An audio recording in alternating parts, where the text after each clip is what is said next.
we want to turn our attention now back to Mexico, which just had a historic presidential election. Claudia Sheinbaum was elected president there, first woman president of Mexico, or of any country, by the way, in North America, or what is known as North America. A lot of implications here. So to dig into all of this, we are very, very honored to be joined on the show once again by John Ackerman, who's a professor at the Institute for Legal Research at UNAM there in Mexico. John, thanks so much for being back with us. Thank you, Eugene Rania. A real pleasure to be with you. I don't know how long was the last time we talked. A few years ago. A few months here.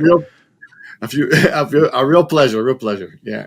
Well, hey, the pleasure is all ours. And maybe let's just start here with, some of the bigger picture issues as it concerns the election. For those who maybe don't know, I mean, who is Claudia Sheinbaum? She's mayor of Mexico City. But what does this victory really represent in terms of continuity or change in terms of Mexico's trajectory? So this is a huge victory for the left in Mexico and Latin America, I would dare say the world, because in 2018, López Obrador came into power after about 30 years of intense neoliberal policies, various electoral frauds against him and his colleagues. That was a major achievement, but he still didn't have complete control over the government, of course, because many of the state governments, of the legislature itself, were really struggling against this social and political transformation. Of course, the oligarchs, the United States, this was a real challenge. The big question was whether this was going to be just a flash in the pan or whether this was actually going to be the beginning of a new historic moment for Mexico. Now we're 6 years later, 2024, and Morena, his party, has just swept the entire country. Morena now governs 24 of the 32 states. They're still doing the final calculations, but Morena has also won, it looks like, 2/3 majority in both houses of Congress, both Senate and the Chamber of Deputies.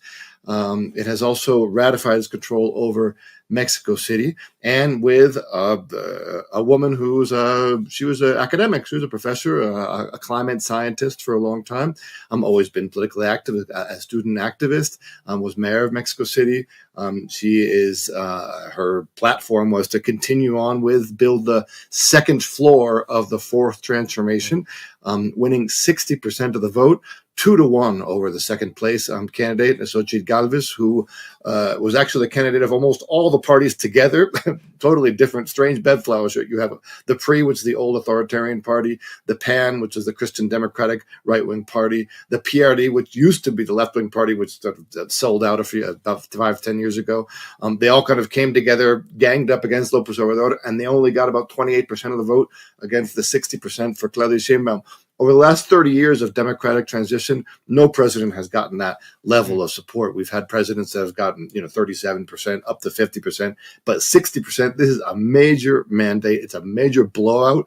And this is a big opportunity for the next 6 years. This is a 6-year presidency for Claudia Sheinbaum to really leave a mark on North America, Mexico, and Latin America. Well, I actually think that this is hugely important regionally as well. You're talking about obviously domestically, Mexico is a huge country. It's very, very important. It's also in a tough position in a sense because Mexico has this really close relationship with the U.S. I mean, the U.S. is its neighbor, and obviously because of those 30 years of basically like neoliberal leaders, you do have a very integrated U.S. being very integrated into the Mexican economy. That said, having a more progressive government in Mexico could be very beneficial for progressives across the region. Can you talk a little bit about how this could benefit the, pink tide 2.0, as they like to call it, whether you like that framing or not, whether it could benefit that move across the region? Yeah, most definitely. So when López Obrador came in 2018, he was pretty much alone, and ideologically speaking, actually the only sitting president who came to his inauguration, December 1st, 2018, with Evo Morales, who was still president of Bolivia at the time. Then Maduro showed up last minute, unannounced. But basically all the other governments at that moment had already the first wave had ended and we were in the middle of right-wing governments all over Latin America. Since then, since the López Obrador victory, we've had a whole second wave, of course, and the continuation of Morena in Mexico means a great deal for Latin American unity, because now Mexico is no longer alone. We have Lula da Silva, who's come back in Brazil. We have Gustavo Petro, who has been, a really brave international leader from Colombia, tweeting down Netanyahu live on X, right? So those are the three largest countries in Latin America in terms of population: Brazil, Mexico, and Colombia. Now we've had some setbacks, of course, in Argentina. Right? You have this crazy Milei figure who's, thinks he's Trump in South America. But in general, you have Boric in Chile, who's, is kind of a social democrat, lukewarm kind of guy. But he's, given the history of Chilean politics, he's definitely on the progressive side. So there's a real possibility to continue bringing together Latin America. There's been a proposal on the table, for instance, to get rid of the Organization of American States and have that be replaced by CELAC, which is a community of Latin American Caribbean nations, which of course is based in Latin America. Well, of course, the OAS is in Washington, and so there are lots of different possibilities of rethinking the geopolitical role of Latin America. Now, of course, Mexico is very much subordinate to the United States. 80-90% of our commerce, external commerce, goes to the United States. We're also, between one or two or three major trading partner of the United States. There's this whole idea that Mexico needs to help the United States in its battle against China, commercial battle against China, which has kind of permeated through lots of the Mexican political class, including, unfortunately, part of the left. And so it's going to be interesting to see exactly how things fall on those issues in the new government. And of course, we can't. We need to put a lot more emphasis, like we just mentioned at the beginning, that this is the first female president in the history of Mexico. Mexico is supposed to be a macho country. Yeah, we got lots of machos here, of course, but you have in the United States and all of the world. But actually, Mexico is actually not such a surprise that it might seem to people who don't know Mexico very well. It's actually, the last 10, 15 years, we've had a real push towards gender equality. Yeah, Mexico City passed same-sex marriage and abortion before San Francisco. This was like 20 years ago. And we have a new constitutional reform from 3 or 4 years ago, which requires absolutely all collective public bodies, like cabinets or the electoral council or the Supreme Court or the Chamber of Deputies or the senators, to be absolutely equal in terms of gender parity, right? So the Mexican Congress is 50-50, men and women. The Supreme Court is just about there through their recent appointments. And so to have a woman president is very, very much a logical step within this progress in terms of gender equality in Mexico and the political sphere in recent years. Well, John, as I'm sure you've seen, the ideological offensive in the U.S. and the big press is already on in terms of their takeaways of the election. And there's a lot of talk about, the Plan C and the issue of the reforms and the possibility, the way that I saw it presented in The Economist, basically, that, they'll destroy all regulatory and reform agencies. But I know that this is a big factor because it's addressing some of the things AMLO was stymied by because of the legal process. So if you could talk about sort of this second story, the Plan C, and some of the things that Ms. Sheinbaum has proposed that were very popular, but that obviously have already drawn the ire, I think, of a lot of the big business-linked press around the world. Yes, this is a bit. So for the last 30 years of the Democratic kind of transition, they call it transition, but it wasn't actually as fast as people saw it being.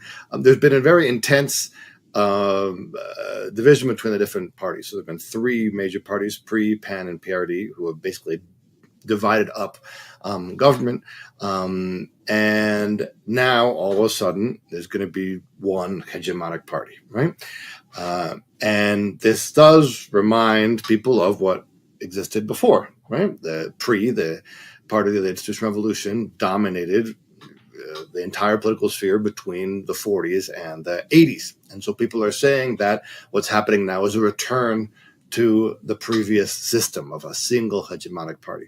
But the actual story is very different, because this single hegemonic party is actually the outsider party, right, which had been excluded totally through from this democratic transition, from obviously the previous system as well.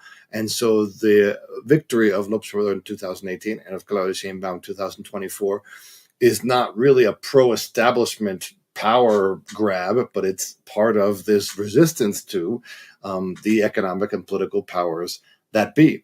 And the blowout, the total victories last Sunday was surprising even to those of us who sympathize with the left. And it's shocking, these international financial press, because theoretically, right, they're especially worried about the month of September, because the new Congress comes in the 1st of September and Claudia Sheinbaum comes in the 1st of October.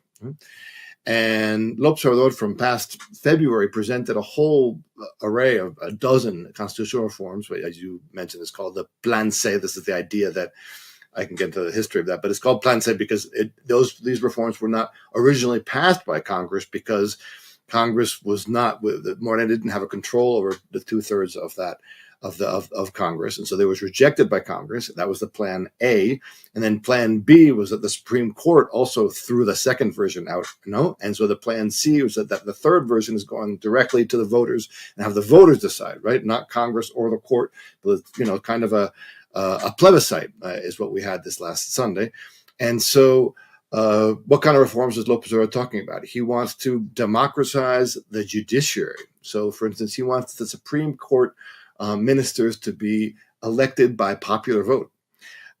This would be a huge change in Mexico, of course, because the Supreme Court and the judiciary is sort of the bastion of conservative thinking, as it is in many countries. And to have an electoral vote for them would turn them into, the international financial press is afraid, into these, populist people who decide based on, general, democratic interests and not on their sort of more abstract interpretations of law in accord with, economic stability, however they understand it. So that's one big reform. There's another electoral reform. He wants to change the way in which the distribution of the seats in the House and the Senate is made. A pro-indigenous reform, giving more rights to local communities in Oaxaca and Chiapas, particularly in the southern part of Mexico. There's a whole the electoral authorities themselves also have this problem that the electoral authorities tend to be sort of isolated from citizen opinion. He wants to that lead counselors and magistrates, electoral magistrates, also to be elected by popular vote. He's already done this some part of the way, but he wants to advance in making social rights in the Constitution, rights for elderly to youth to have scholarships and support from the state. There's a whole long list of social and political reforms that he wants to push through, and with this, if these 2/3 actually, the final decision is going to be the next few days by the electoral authorities. But if that actually happens in September, he'll basically be able to do whatever he wants. And that's kind of scary for these guys. Another big issue, energy reform, for instance, lithium. One of the major reforms that López Obrador tried to get through, he couldn't get through Congress, was to nationalize completely the lithium deposits in Mexico. You remember this was actually one of the reasons why Evo Morales was submitted to fraud, coup d'etat, and his re-election effort in 2019, because of the very important strategic nature of lithium. López Obrador would also like to nationalize lithium. So all these things are, of course, going to be of concern to the international press, but are exciting for us here in Mexico, because the fact is that these first 6 years, the changes were relatively slow because of all this resistance from the opposition. And with this new stage in the next 6 years, that's very important. This is a 6-year period. It's not 4, not 3, not 2, it's 6 years. Big things might happen. But we still have this pressure from the United States. That's the big boot on our neck, of course. Yeah, no, absolutely, for sure. Well, we'll hope for positive developments here in the United States to enforce more positive developments there in Mexico. But as always, John, we really appreciate you having you on. John Ackerman, professor at the Institute for Legal Research at UNAM. Thank you so much for being with us here on the Freedom Side.